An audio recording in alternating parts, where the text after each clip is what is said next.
I had just moved into a modest house tucked away on the edge of town. It wasn't much, just a one-story fixer-upper, but it was mine. A place of independence. A quiet start.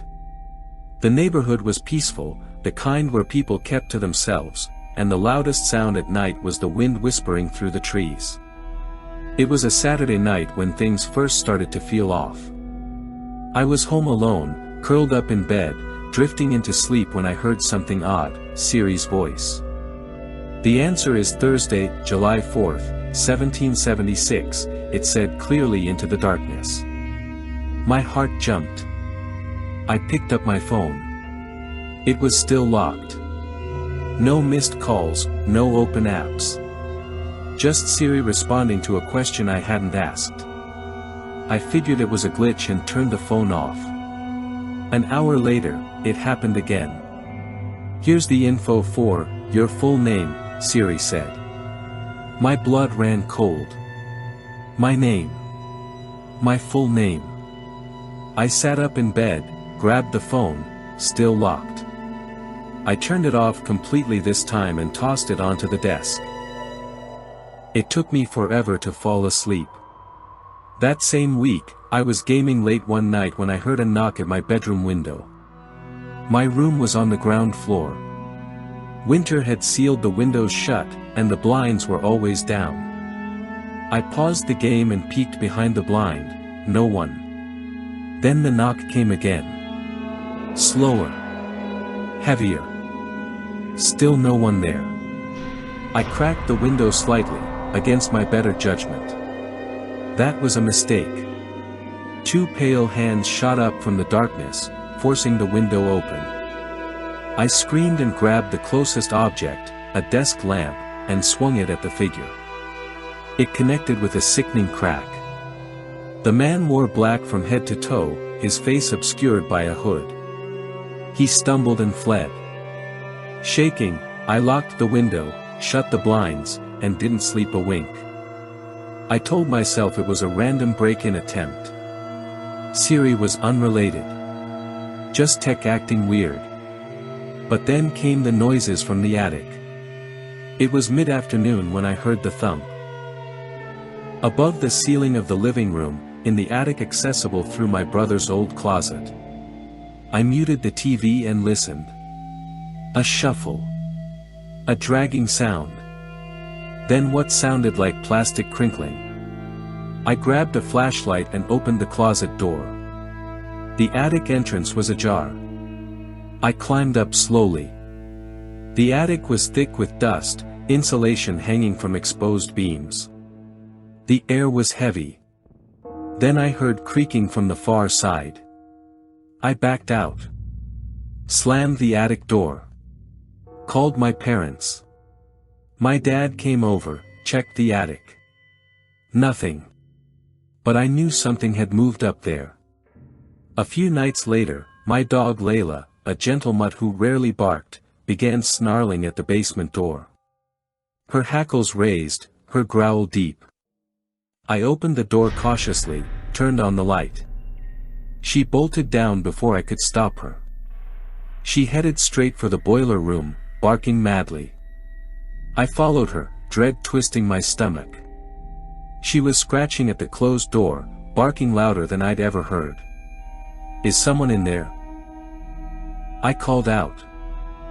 The barking stopped suddenly. Layla turned and ran back up the stairs. I followed. Later, my dad found a ladder propped up by the basement window. The window itself was cracked open, the lock broken. The police told me I was lucky. If I had opened that door sooner. The terror escalated quickly. Another night, a toy clattered in my old toy closet. Then the closet door began to jiggle. I stayed frozen under my covers, heart pounding. Silence. Then a shadow at the foot of my bed. A figure. Silent. Watching. I screamed.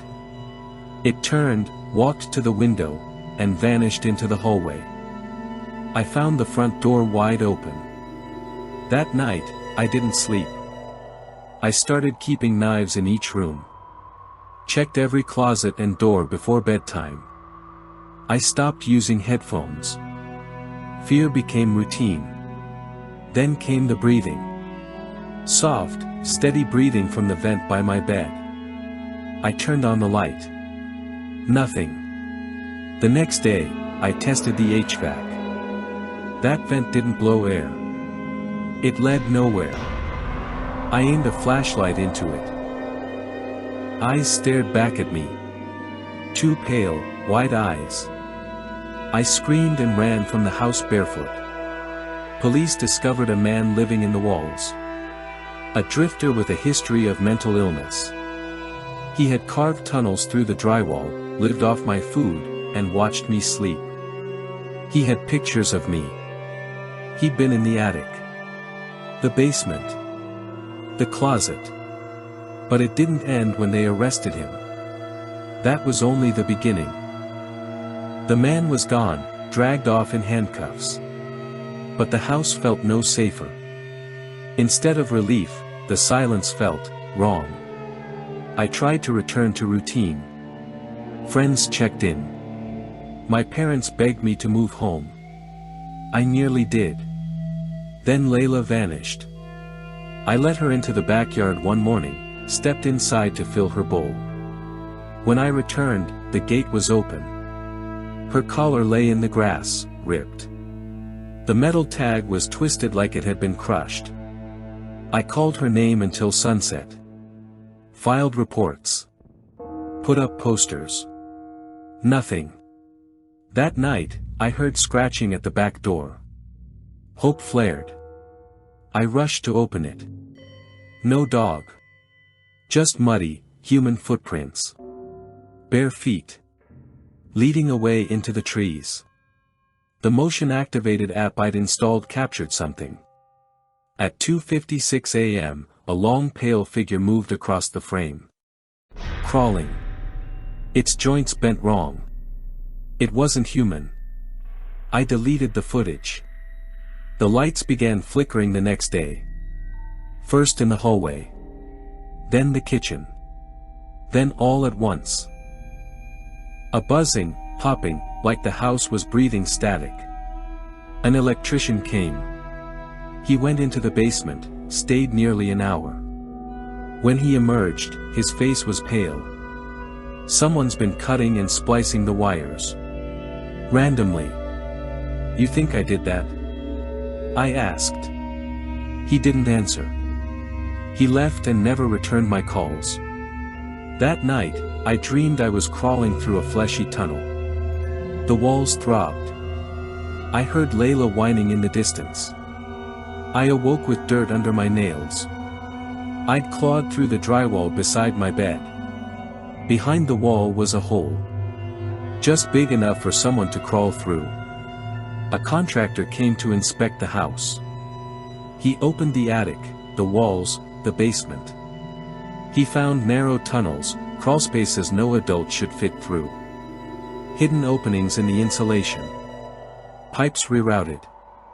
Didn't the police already get the guy? He asked. They did. He looked uncomfortable. Then who's still living here? That night, the whispers returned. Not from the vents. From under my bed. And it said my name. I moved into a motel the next morning. I told myself it was temporary. But I couldn't stop thinking about the whispers. The house was no longer just a home, it was alive. A labyrinth of secrets. I had to know the truth. I had to reclaim it. I returned during the day, armed with tools and resolve.